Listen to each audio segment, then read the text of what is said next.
Clap. Bonjour, j'espère que vous allez bien. Moi ça va. Aujourd'hui mesdames et messieurs, la prod a sélectionné pour les besoins de ce vidéogramme des collectionneurs de choses étranges. Avant de commencer, on va quand même pas faire une intro si courte et partir directement sur le premier. Non, je vais vous raconter un truc avant. Quand j'étais petit, j'avais des collections, j'étais collectionneur, on peut le dire. J'avais 3 collections quand j'étais petit. La première, je vais te dire, à un moment donné, ça fait longtemps qu'on est en relation quand même, vous et moi, et que vous me connaissez peut-être, et du coup, il est temps de livrer certaines choses. Une fois que j'aurais dit ça, je pense que j'aurais plus rien à cacher. J'aurais livré tous mes secrets. Quand j'étais petit, je collectionnais les... J'arrive pas à le dire. Quand j'étais petit, j'avais une... C'est assez marrant. J'avais une collection. J'en avais plusieurs en plus. Et je voulais toujours le meilleur, bien sûr, évidemment. C'est le principe d'une collection. Je collectionnais, les timbres. Les timbres, je collectionnais les timbres. J'étais philatéliste. Philatéliste. Oh là là, qu'est-ce que tu fais dans la vie? Je suis philatéliste. Qu'est-ce que tu vas faire maintenant? Rien du tout. Philatéliste. Tu sais ce que ça veut dire? Ça veut dire que j'aime les timbres. Les petits, les gros, les vieux, les nouveaux. J'en ai plein à la maison. Voilà, j'adore les timbres. Bon, voilà. J'avais 3 livres. Vous savez, les petits livres comme ça. Non, vous savez sûrement pas si vous êtes pas philatéliste, hein. Mais c'est des livres avec... C'est horrible. Pourquoi j'étais passionné de ça? C'est nul. En fait, c'est les petits étages, en fait, des petits étages dans les livres. Une espèce d'étagère à timbres, finalement, fermé dans un livre. Et tu viens classer tes timbres dedans. Voilà. J'en avais un dont j'étais très fier. C'était un timbre en bois de Djibouti. Un timbre en bois, non, s'il vous plaît. Ah, c'était ma grande fierté. Timbre en bois Djibouti. Il valait 500 francs. Oh, c'est celui-là. Il vaut combien, lui? Très très rare. Mais non, mais attends, mais ça vaut combien? Attendez, non, parce que c'est la première fois que je repense à cette collection depuis cette collection. Je veux dire, ça fait 15 ans que je n'ai pas pensé à cette collection. Et là, je tombe sur un site déjà avec des étoiles et des gifs incroyables qui me dit qu'il est très rare. Les gars, c'est bon. Combien il vaut? 8 euros. 8 euros? Bah 8 euros c'est... 8 euros même à McDo c'est chaud hein. C'est ça ma plus grande fierté. On m'a menti hein. Il y a peut-être des gens qui collectionnent les timbres dans les commentaires. Dites-moi s'il a vraiment de la valeur. Quand j'étais petit, je collectionnais, accrochez-vous bien, des tractopelles. Alors, dit comme ça sonne comme un fils de riche, ultra riche, genre mes parents sont millionnaires, et ils m'achètent des tractopelles. Tiens, pour ton anniversaire Maxime, un Manitou, voilà, comme ça, là, il est là, il fait 12 mètres, enfin, non. C'était des miniatures que je mettais sur mon étagère. Et la marque, c'était Joal. Attends, regarde. Voilà, c'était ça. En métal et tout, assez stylé, hein. Non, pas de ouf. Hein. Et ma dernière collection, et après, on commence la vidéo parce que là, ça devient chaud, on dirait une OP tellement c'est long. La dernière collection, c'est je collectionnais les euros. Pareil, dit comme ça, on dirait que c'est un gars qui met juste de l'argent de côté. En gros, je collectionnais les euros, mais des pays étrangers. Genre, oh là là, 50 centimes Espagne, je l'avais pas, trop bien. Quoi, 20 centimes Italie, par contre, excuse-moi, mais j'en peux plus. J'en ai partout, là. C'est chiant. Voilà. Oh, j'ai trouvé le 2 centimes Vatican, quoi. Le 2 centimes Vatican, il ne vaut pas 2 centimes. Il vaut 2 milliards d'euros. Voici une pièce de 2 centimes du Vatican, sauf que là, ça vaut 60 euros. C'est-à-dire que la valeur faciale de la pièce est de 2 centimes, alors que la réalité est 60 euros. Ça fait 3000 fois plus cher que la valeur écrite dessus. Donc j'avais un petit livret, pareil, où je venais mettre les pièces que j'avais. Voilà, de tous les pays. Voilà, j'en avais pas mal, franchement. Ça, je l'ai fait, j'avais peut-être 11 ou 12 ans, tu vois. Et vers 15-16 ans, tu commences à comprendre que l'argent, quand même, je m'en servirais bien pour acheter, par exemple, une manette de GameCube parce que la mienne marche plus. Tout ça pour dire que j'ai craqué. Que une par une, je les ai enlevés pour aller m'acheter une manette. Voilà, j'ai l'impression d'avoir fait une vidéo complète sur mes collections. On passe à la véritable vidéo. Regardons ce que les gens collectionnent sur l'internet connecté. Il va y avoir des choses incroyables.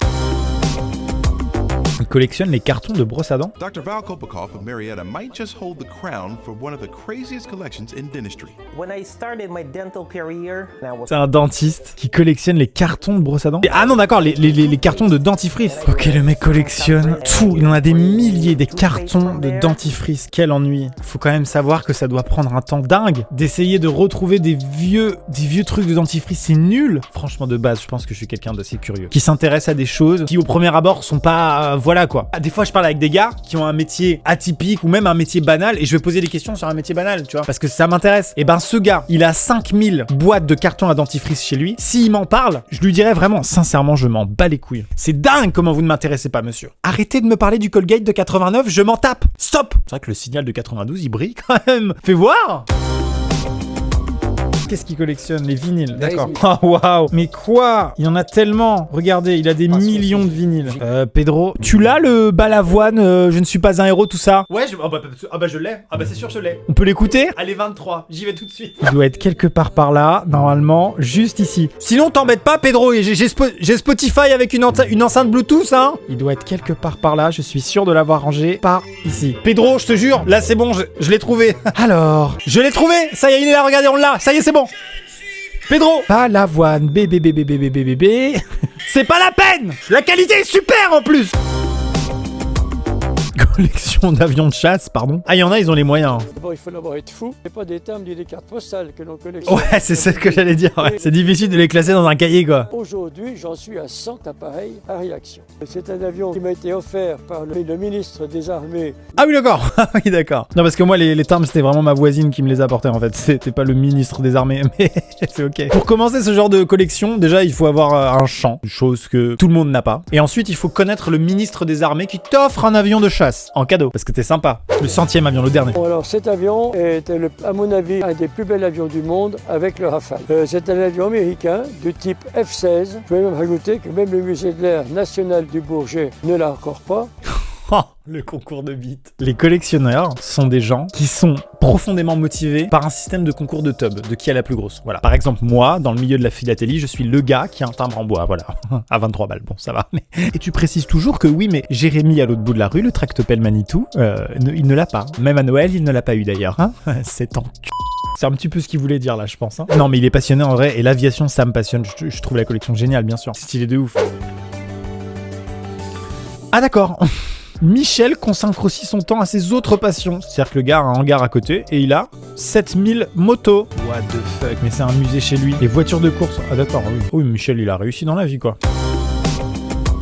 Il collectionne les boutons. I like the feeling of the time which each button say to me.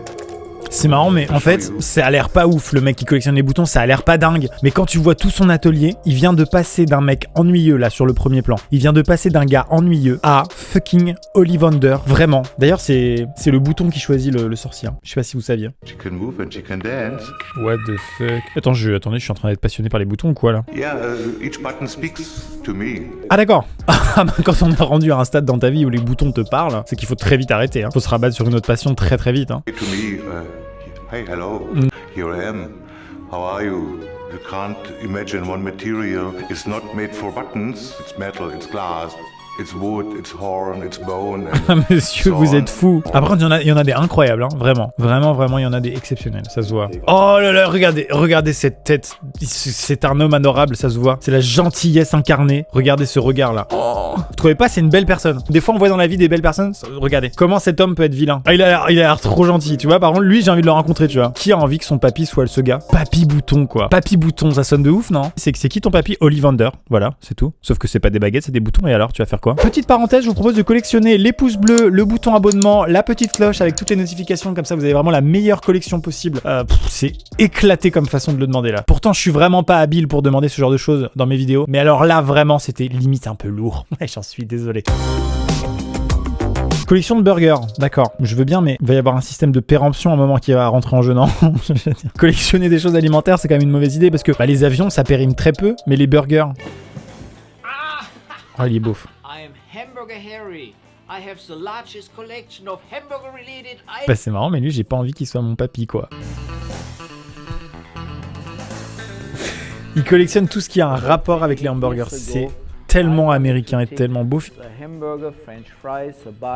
Je viens de m'entendre dire, voici le hamburger avec les French fries. Quelle injustice incroyable. French fries, à travers le monde, tout le monde dit French fries. French comme français alors que c'est fucking belge. Quelle insulte à la Belgique. Franchement, c'est terrible. Les Belges, faites quelque chose. Même moi, ça m'embête quand je suis à l'étranger et que je demande des French fries. Je dis non, je vais vous prendre une barquette de Belgium fries parce que c'est chaud, quoi. Là, à quel moment dans l'histoire vous vous êtes fait enculer comme ça? Il y a combien d'aliments au monde où quand tu le commandes, tu dis la nationalité de l'aliment dedans. Tu dis pas le French bread ou la French baguette, tu dis une baguette et les gens savent que c'est français, tu vois. Mais non, les frites, il y a marqué les French fries, pas les fries, les French fries, histoire de dire les françaises, alors que c'est pas français. Ça m'en fout. Hamburger Harley is one of my favorite items of my collection because I can take it out and show it off. C'est une Harley hamburger avec des milkshakes en guise de compteur. Il me fait peur. Cet homme me fait peur. Je pense que ça cache quelque chose quand tu collectionnes des gros coussins hamburger tout mignons. Ah, tu découpes des gens, c'est sûr. Des cornes. Alors autant on avait un doute sur les précédents pour savoir s'il découpait des gens régulièrement, sur une base régulière. Là c'est sûr. Quel enfer. Ça me fait des frissons, mec. My name is Jim Phillips and I'm the Antler Man. I have over 16,000 antlers. 16 000. Ah d'accord. I'm not much of a killer. Deer Mais and du coup... elk and moose and antelope shed their antlers every year. and grow a new set of antlers. Ah d'accord, il dit, en fait c'est pas un meurtrier, c'est pas un chasseur, il ramasse en fait, parce que j'imagine que les bois doivent tomber, c'est ça, quand ils se battent ou quoi. C'est un peu stylé, en fait j'aime bien les collections où il y a une partie recherche, j'aime bien celle-là, tu vois. J'aime bien celle-là parce qu'il y a une partie recherche et tu sais pas sur quoi tu vas tomber, tu pars en forêt comme ça, est-ce que tu vas pouvoir réussir à trouver des bois ou pas. Moi je comprends le plaisir en fait, je comprends le plaisir à aller chercher le truc, tu vois. Par contre la salle de collection un peu flippante quoi, hein. Non, c'est un peu glauque quand même. Non, vraiment quand tu rentres dedans, tu te dis, mais vous avez tué combien d'animaux dans votre vie, monsieur l'enculé? Et en fait pas du tout, il adore les animaux en fait. Oula, par contre celui-là m'a l'air largement empaillé, hein. Attention monsieur. Hein. Mais c'est marrant parce que je me sens quand même plus en sécurité avec ce gars dans cette pièce avec des espèces de cadavres d'animaux, même si c'est pas le cas, mais ça fait un peu glauque, bon voilà, que avec le gars qui collectionne des coussins de hamburger, tu vois. Alors qu'il peut pas me faire de mal avec un coussin, même s'il me tape dessus, ça va pas me... Lui il peut m'empaler à tout moment. Mais j'ai plus confiance en ce gars-là que en truc l'autre de hamburger là. Collectionne les serviettes en papier. Oh bah déjà à ton intérieur et à tes goûts de déco, j'ai compris que tu collectionnais quelque chose de laid. Antonia Kozakova from Slovakia is the proud owner of the largest collection of napkins in the world. She now has over 80,000. C'est dingue. Je pense qu'à Noël, ça doit être galère de vivre avec cette personne. Je pense qu'elle s'y met à peu près vers fin septembre, début octobre pour commencer à choisir les serviettes de Noël.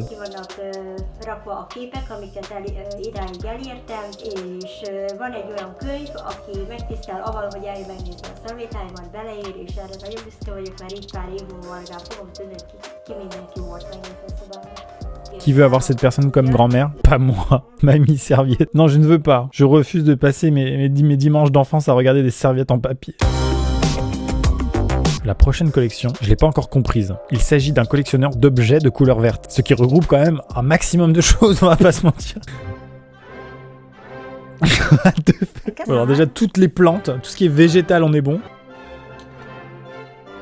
Oh non, il n'y a aucune cohérence. Oh my god! Oh my god! My name is Elizabeth, sweetheart, and I am the green lady. Oh non, elle est un peu... je sais pas. Everything is green. I brought green counter, and then I got green knobs, and then all the accessories. We even painted the front door green.